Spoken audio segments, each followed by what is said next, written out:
Hello guys, welcome back to our YouTube channel.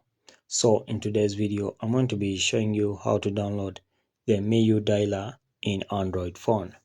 So to download the Miui dialer in Android phone, come to your Chrome, then type in download L dialer from up to down. Okay, so you type in this over here. So you tap on that and search. So when you type in that, you come and tap on the first website.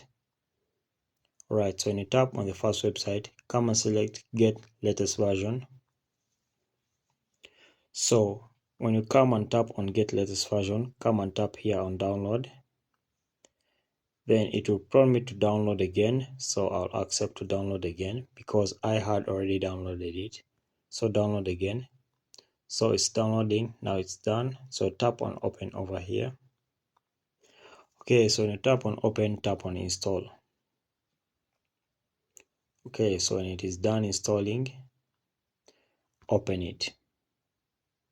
Okay, so when you open it, it will ask for access to your contacts. Okay, so basically you've finished installing your Miui dialer on your Android device. Okay, so if you really want to use it, you can give it access to your contacts, in call logs, phone, and storage. Okay, so that's how to go about it, guys.